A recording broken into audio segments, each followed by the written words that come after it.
राज्य सरकार ज्या प्रकारे अधिवेशन घेण्यापासून पळ काढते आहे त्या संदर्भातली चिंता आम्ही राज्यपालांकडे जाहीर केली। एकीकडे राज्यामध्ये हजारो लोकांच्या उपस्थितीत सरकारी पक्षाचं पदग्रहण होतं, सरकारी पक्षाचं कार्यालय उद्घाटन होतं, सरकारी पक्षाचे वाढदिवस साजरे होतात आणि कोरोनाचं कारण सांगून अधिवेशन मात्र केवळ 2 दिवसाचं घेतलं जातं। एवढंच नाही तर एकीकडे अधिवेशन 2 दिवसाचं आणि राज्यामध्ये मात्र जिल्हा परिषद पंचायत समितीच्या निवडणुका जाहीर होतात। त्या निवडणुकांना कुठलाही डेल्टा नाही आणि कुठलाही व्हायरस नाही। ही जी काही अवस्था आहे, एक प्रकारे राज्य सरकार पूर्णपणे या विधानसभेच्या अधिवेशनापासून पळ काढते। हे स्पष्ट दिसत आहे की ज्या प्रकारे या सरकारमध्ये घोटाळे बाहेर निघत आहेत, ज्या प्रकारचं करप्शन बाहेर निघत आहे, ज्या प्रकारची महाराष्ट्रातली स्थिती आहे, शेतकरी असेल, शेतमजूर असेल, सामान्य माणूस असेल, ओबीसी असेल, मराठा समाजाचा असेल, विद्यार्थी असेल, महिला असतील, सगळ्यांचा आक्रोश हा वेगवेगळ्या प्रकारे आपल्याला पाहायला मिळतो आहे।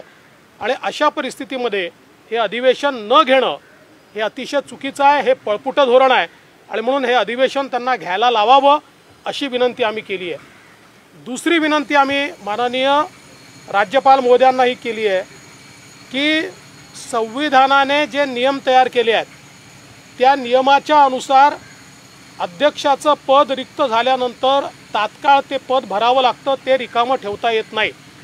त्याच्या प्रोसेसनुसार माननीय राज्यपालांनी जवळजवळ 3-4 महिने आधी सरकारला पत्र पाठवलेलं आहे, विधानमंडळाला पत्र पाठवलं आहे आणि नियमानुसार राज्यपालांनी पत्र पाठवल्यावर हे अधिवेशन आपल्याला जे काही इलेक्शन आहे, अध्यक्षाची निवडणूक आहे ती घ्यावी लागते। मात्र अधिवेशनावर अधिवेशनं चालले आहेत, हे सरकार विधानसभेच्या अध्यक्षाची निवडणूक घेत नाही। आम्ही माननीय राज्यपालांच्या निदर्शनास आणून दिलं की संवैधानिक कृती न पाळणं, संवैधानिक नियमाची पायमल्ली करणं एक प्रकारे कॉन्स्टिट्यूशनल मेकॅनिझमचं ब्रेकडाऊन आहे आणि कॉन्स्टिट्यूशनल मेकॅनिझमचं ब्रेकडाऊन हे अतिशय चुकीचं आहे, हे कुठल्याही परिस्थितीत मान्य होऊ शकत नाही। आणि म्हणून आम्ही त्यांना एवढीच विनंती केली आहे की आपण माननीय राष्ट्रपतींच्या निदर्शनास आणून द्या की महाराष्ट्राच्या विधिमंडळामध्ये आणि महाराष्ट्र सरकारमध्ये संविधानाने त्यांच्यावर टाकलेली जी जबाबदारी आहे त्या जबाबदारीचं पालन ते करत नाही आहेत, हे किमान त्यांच्या निदर्शनास आपण आणून द्यावं अशा प्रकारची मागणी आम्ही त्या ठिकाणी केली आहे। तिसरी मागणी आम्ही जी केलेली आहे ती अशी आहे की ओबीसीचं आरक्षण या सरकारच्या नाकर्तेपणामुळे 15 महिने वेळ काढू धोरण केल्यामुळे केवळ मागासवर्ग आयोग तयार करायचा होता, पण तो तयार न केल्यामुळे सर्वोच्च न्यायालयाने रद्दबातल केलं आणि 40-50 वर्षात पहिल्यांदा ओबीसींना राज्यामध्ये कुठलंही राजकीय आरक्षण या सरकारने ठेवलेलं नाही। आणि म्हणून आम्ही त्या संदर्भात ही मागणी केली होती की जोपर्यंत राजकीय आरक्षण बहाल होत नाही तोपर्यंत निवडणुका घेऊ नका। सरकारने तशी घोषणा केली होती। वडेट्टीवारजी मंत्री यांनी सांगितलं मी आत्ताच भेटून आलो, मुख्यमंत्र्यांनी मान्य केलं आहे आणि कुठली निवडणूक होणार नाही। आणि त्याच्या दुसऱ्याच दिवशी जिल्हा परिषद पंचायत समितीच्या निवडणुका घोषित झालेल्या आहेत।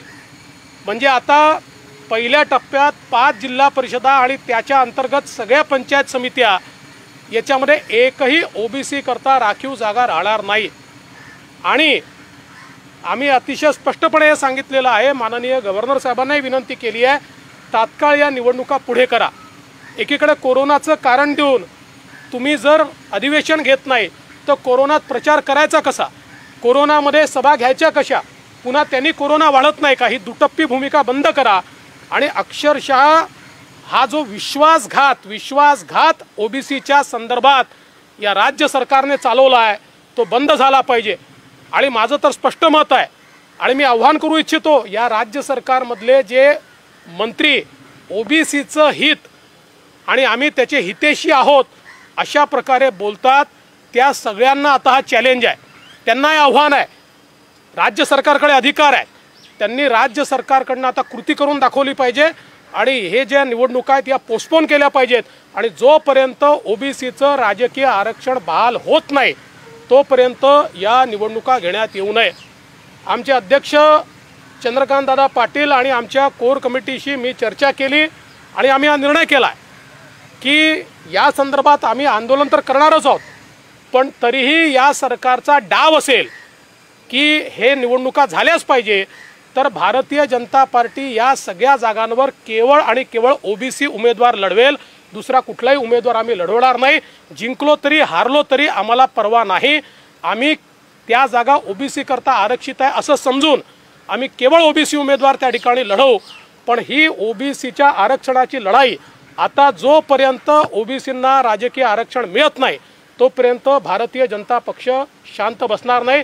26 तारखेला आम्ही त्या ठिकाणी चक्का जाम आंदोलन केलं आहे आणि त्याच्यानंतर सातत्याने उग्र आंदोलन भारतीय जनता पार्टी करत राहील. एकीकडे अधिवेशन लावून पळ काढला जातो, दुसरीकडे अध्यक्षपदाची निवडणूक होत नाही.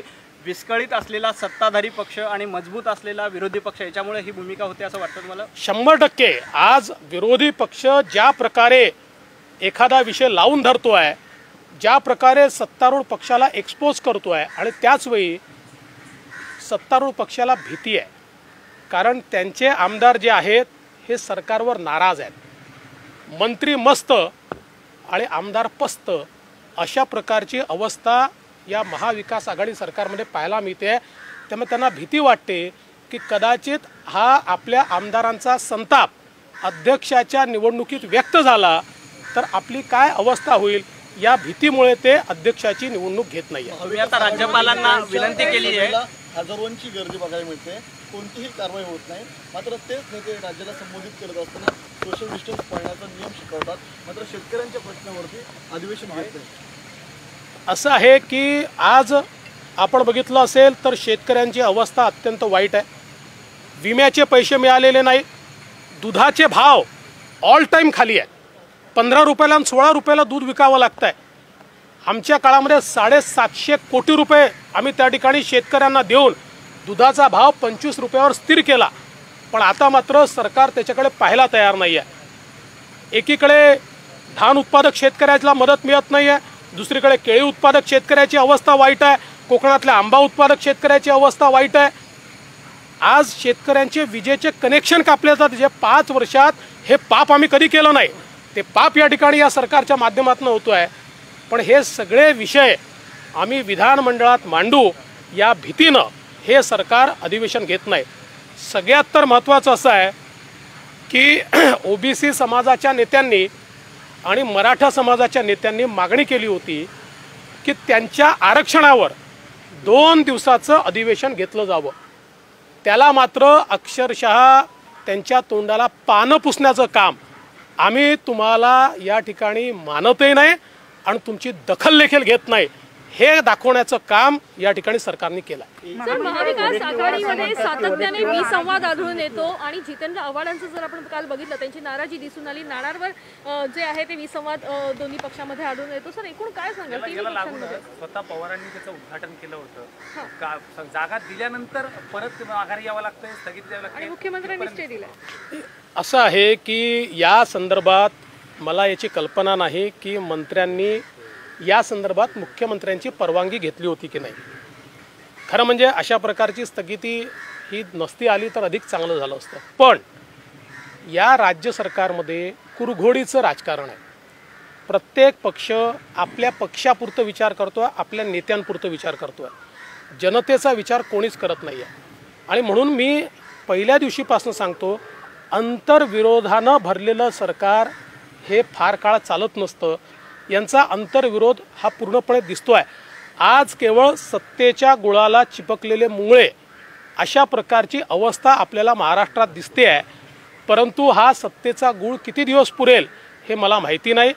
आम्ही मात्र सक्षम विरोधी पक्ष आहोत. आम्ही जनतेच्या आशा आकांक्षा आणि अपेक्षा मांडतच राहू. वडेट्टीवार स्वतः म्हणाले होते जिथपर्यंत हा मुद्दा निकाली लागत नाही निवडणुका होणार नाही. एकीकडे असं असताना सुद्धा संभ्रमाची अवस्था कशी काय? हे संभ्रम काय, आता संभ्रमाची अवस्थाच नाही आहे. वडेट्टीवार ज्या दिवशी बोलतात त्याच्या दुसऱ्याच दिवशी निवडणुका लागलेल्या आहेत. या सरकारमध्ये संभ्रम वगैरे म्हणजे यांना काय, कोणाचा पायपोस कोणाच्या पायात नाही, कोणाला प्रश्न माहिती आहेत का माहीत नाही. म्हणजे आता ओबीसी समाजाला इतकं खोटं सांगितलं जातं. मी वारंवार सर्वोच्च न्यायालयाचा निकाल वाचून दाखवला के कृष्णमूर्तीचा, की ज्यामध्ये स्पष्टपणे सांगितलेलं आहे इम्पेरिकल डाटा. पण हे सांगतात आम्ही केंद्र सरकारला डाटा मागितला आहे. केंद्र सरकारचा डाटाची आवश्यकताच नाही.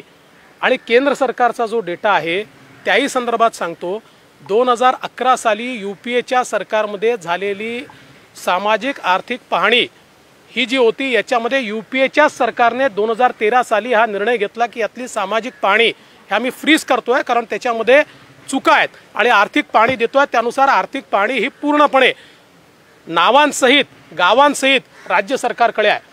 त्याचाही उपयोग राज्य सरकार एम्पेरिकल डाटा म्हणून करू शकते. आम्ही त्यावेळेस सर्वोच्च न्यायालयात हे सांगितलं होतं आणि सर्वोच्च न्यायालयाने ते मान्य देखील केलं होतं.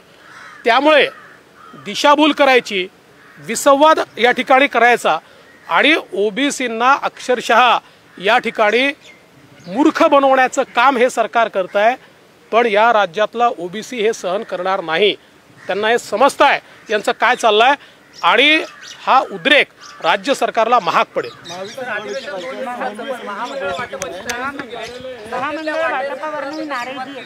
समसमान वाटा मिळावा म्हणजे अधिवेशन होत नाहीये दुसरे 2 दिवसाचा आणि दुसरीकडे सत्तेचा वाटा मात्र सुरू आहे. नाही, आता हेच आहे की सत्ता पक्षाला नुसता वाटा आहे आणि जनतेला घाटा आहे. हीच आत्ताची अवस्था आहे. हे फक्त वाटेकरी आणि कसे वाटे आपल्याला करता येतील एवढाच यांचा प्रयत्न आहे. बाकी जनता कुठे खड्ड्यात गेली तरी यांना घेणं देणं नाहीये. महामंडळाच्या वाटपावरून सुद्धा नाराजी आहे. महामंडळांची जे वाटप झालं त्याच्यावरून सुद्धा ते आता नाराजी असल्याचं दिसून येतं. असं आहे, आता नाराजीचं विचाराल तर तुम्ही कधी खाजगीत त्यांच्या आमदारांची चर्चा करा, म्हणजे काय काय नाराजी आहे तुम्हाला लक्षात येईल. सर एक प्रश्न एक सर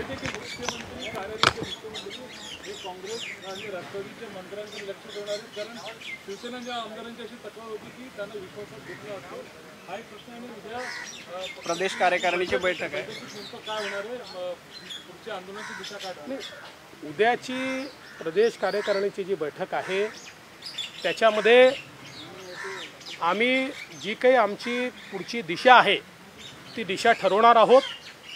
आणि आमचे अध्यक्ष चंद्रकांतदादा पाटील यांच्या नेतृत्वामध्ये येत्या काळातली आमची आंदोलनं आणि संघटनात्मक बांधणी या दोन्ही गोष्टींची चर्चा ही उद्याच्या आमच्या बैठकीत होईल. हिंदीमध्ये थोडक्यात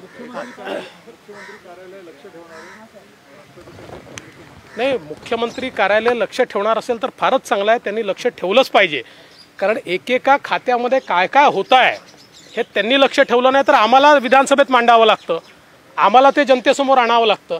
त्यामुळे ते आम्हाला जनतेसमोर आणायच्या ऐवजी मुख्यमंत्री कार्यालयानेच जर त्याच्यावर अंकुश ठेवला तर ते अधिक चांगलं असेल. खरंच जर ते करणार असतील तर मी त्याचं स्वागत करेन. सर एक वेगळा प्रश्न आहे. आज माननीय राज्यपाल जी से हमने भेंट की और उनको हमने निवेदन दिया है. महाराष्ट्र की सरकार विधानसभा का सत्र आयोजित करने से भाग रही है. जिस प्रकार के से सरकार के घपले घोटाले बाहर आ रहे हैं, इससे चिंतित सरकार विधानसभा में चर्चा ही नहीं करना चाहती. मात्र 2 दिन का अधिवेशन उन्होंने आयोजित किया है. महाराष्ट्र के भिन्न भिन्न प्रश्नों के ऊपर सरकार कोई भी चिंतन नहीं करना चाहती, कोई निर्णय नहीं करना चाहती. इसलिए हमने राज्यपाल जी को निवेदन देकर कहा है कि सरकार को वो कहे कि अधिवेशन अपनी पूरी अवधि तक हो.